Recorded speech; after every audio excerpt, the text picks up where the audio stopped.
Are you curious on how you can fly with your e-bike, how you can make your e-mountain bike commercial airplane legal?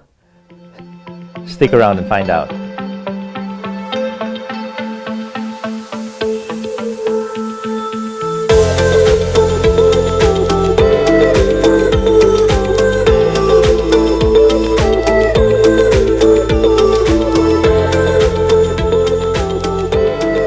E-bikes and mountain bikes are very cool, and they really enable a lot of exploration in foreign areas when you don't know exactly where you're going. But there is one problem. Right now, it's kind of the scary part of lithium batteries and airlines. So they've really limited the size of the battery that you can take. 160 watt hours is what they allow on a commercial airline, and all these batteries are usually 500, 700, and you just can't fly with them. So the common solution is, if you want to use your own bike, is to fly with your bike, put it in the luggage with no battery. The battery you either pre-ship to your destination through a special expensive mailing package, or you rent a battery there. So if you have a popular battery, you go to the Alps, most likely they'll have a battery there that they can rent to you. But in this video, we're going to talk about how you can make your bike airplane legal, and here's how you do it. So the Levo SL and the Trek Fuel EXE, which I'll cover as well, this one has a small battery, 320 watt hours. Trek has a 360 watt hour, but they're not legal.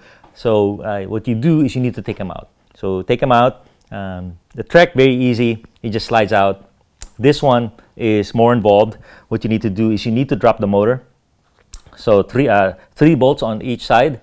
So you remove the first 4 bolts on the front. The last 2, you just loosen them. You can just pivot the motor. And a key trick here, the bolt here is a little hard to get, the 3rd bolt. So you need to decompress your shock to get that swing arm out of the way. And now you could slide that thing. There's 3 wires that you have to unplug. Unplug the battery wire. There's a twist lock on that battery wire. Don't be like me trying to wedge it out and apply force to it. It's just locked, which is smart. The rock guard, you remove it. It holds to one side of the battery, and the other side of the battery, you remove that as well. And now you just wiggle, kind of pull that battery out. You get it moving with the wire actually before you remove the wire. So then you just slide it out. Okay. So now you have basically an e-bike with no battery, so perfectly legal.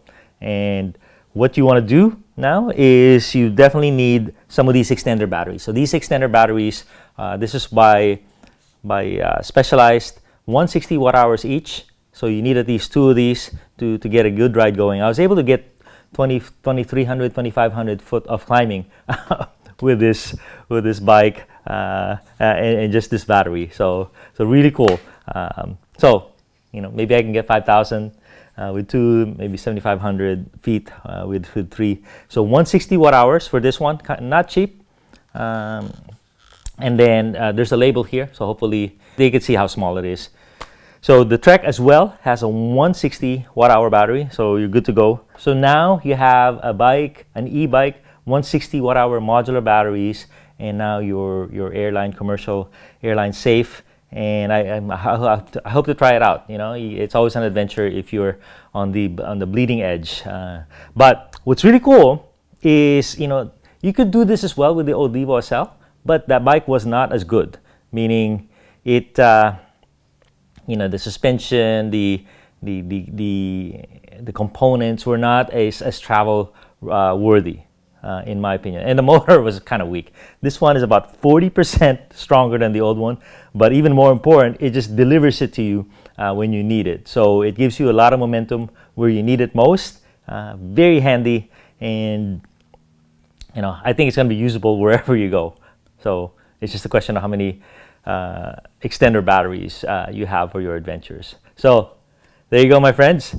Traveling and flying with your e-bike is a possibility with these tools right here.